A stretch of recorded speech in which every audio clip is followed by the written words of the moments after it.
अस्सलाम वालेकुम। आज मैं एक चीज़ के बारे में आपसे बात करना चाहती हूँ जिसको हम सोमैटिक सिम्पटम्स डिसऑर्डर कहते हैं। सोमैटिक सिम्पटम्स डिसऑर्डर या इलनेस एंग्जाइटी डिसऑर्डर एक ही तरह के मिलते जुलते डायग्नोसिस हैं। इसमें होता यह है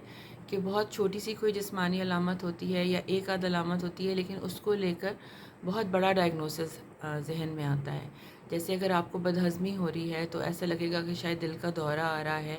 और फिर उससे परेशानी होने लगेगी। और जब हम परेशान होते हैं तो दिल का तेज़ तेज़ धड़कना, पसीने छूट जाना या हाथ पैर में कपकपी हो जाना, या इससे मिलती जुलती जो अलामतें हैं, मिसाल के तौर पे जो जिस्म के अंदर कम ताकत महसूस होना, नमनेस होना, वो होने लगता है। तो इसका मतलब है कि जो हमारा एक शक पैदा हो रहा होता है कि हमें कोई बड़ी बीमारी हो रही है, या अगर चेस्ट के एरिया में पेन हो रही है तो ये शायद चेस्ट पेन है, मतलब दिल का कोई दौरा या आ रहा है। अब हमने इससे घबरा लिए तो फ़ौरन ही दिल की धड़कन तेज़ हो जाएगी, पसीने छूटने लग जाएंगे, घबराहट होने लगेगी, जिस्म में या तो सुनपन होने लगेगा या ऐसा लगेगा जैसे बिजली सी दौड़ रही है, और हमारा जो थोड़ा एक शक या वहम हो रहा है वो यकीन में बदल रहा है। मेरा हरगिज़ भी ये मतलब नहीं है कि मैं आपसे ये कह रही हूँ कि अगर ऐसा हो रहा है तो आप अपने करीबी ईआर में नहीं जाएं, अपनी ईसीजी नहीं करवाएं और चेक ना करें।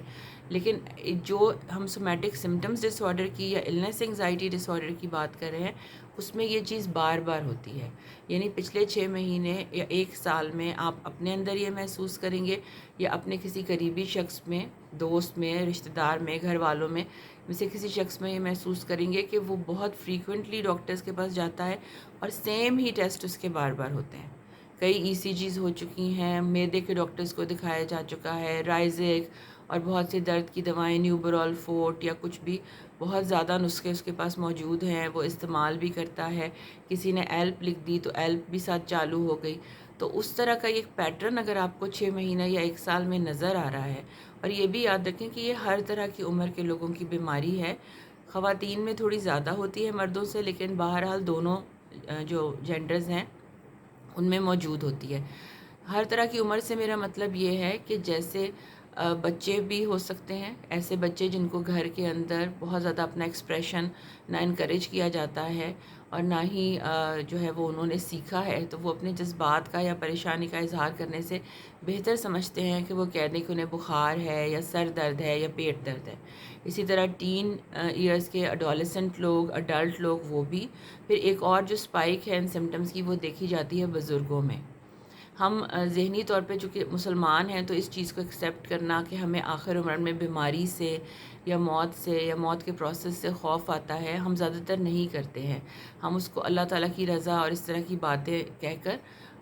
ख़त्म कर देते हैं बात को। लेकिन होता यही है, और हम सबके साथ ऐसे ही है, कि जैसे जैसे उम्र बढ़ती है और सेहत के कोई भी मसाइल दरपेश होते हैं, या हम अपने इर्द गिर्द अपने अपने से थोड़ी बड़ी उम्र के लोगों को एक एक करके दुनिया से जाता देखते हैं, तो हमें बीमारी से और मौत से एक ख़ौफ लाशऊरी तौर पे लाहक हो जाता है। फिर बुज़ुर्गों में आप इसके 2 पैटर्न देखेंगे। कुछ ऐसे बुज़ुर्ग होंगे जो चाहेंगे कि उनको बार बार मोहल्ले के जीपी के पास, मैदे के डॉक्टर के पास, दिल के डॉक्टर, मेडिकल स्पेशलिस्ट के पास ले जाया जाए, और हर थोड़े अरसे में उनका चेकअप हो और टेस्ट हो। और कुछ ऐसे भी बुज़ुर्ग होंगे जो ये चाहेंगे कि उनको बिल्कुल डॉक्टर के पास नहीं जाना, चाहे उनमें सचमुच कोई अलामतें मौजूद हों, कोई फ़िज़िकल इलनेस से वो स्ट्रगल कर रहे हों, क्योंकि उनका मानना ये होता है, या उन्होंने ये ऑब्ज़र्व किया होता है, कि लोग बीमार होते हैं, अस्पताल जाते हैं और फिर वहाँ से ख़ुद ज़िंदा वापस नहीं आते। तो इलनेस एंग्जाइटी इस तरह से ट्रीटमेंट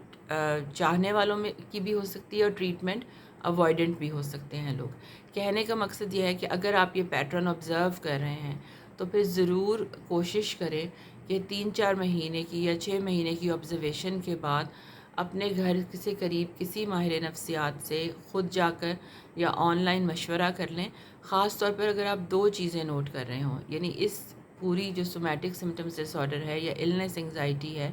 इसकी वजह से अगर फंक्शनैलिटी यानी रोज़मर्रा के कामकाज, लोगों से ताल्लुकात,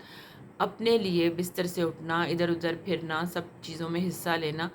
इन सब चीज़ों के ऊपर दबाव आ रहा हो या इनमें मुश्किल आ रही हो, यानी आप ज़हनी तौर पे बहुत ज़्यादा डिस्ट्रेस का शिकार हैं, और अब आपके रोज़मर्रा के काम मुतासर हो रहे हैं, जो भी आपके काम का दायरा कार है। जब ये दोनों चीज़ें आने लगें तो बहुत ज़रूरी हो जाता है कि सिर्फ़ ख़ुद से समझाने بار بار سمجھانے بجھانے سے یا غصہ کرنے سے کام نہیں چلے گا. اب ضرورت ہے کہ اس نفسیاتی گتھی کو سلجھایا جائے، ذہنی پریشانی کے اظہار کے طریقے سکھائے جائیں، اور جسمانی طور پر بار بار ڈاکٹروں کے پاس جانا یا ٹیسٹ کرانا یا ادویات بہت زیادہ لینا، اس پوری چیز کے اوپر جو ہے وہ سائیکائٹرسٹ کے کام کی ضرورت ہے یا سائیکالوجسٹ کے اوپینین کی ضرورت ہے. شکریہ.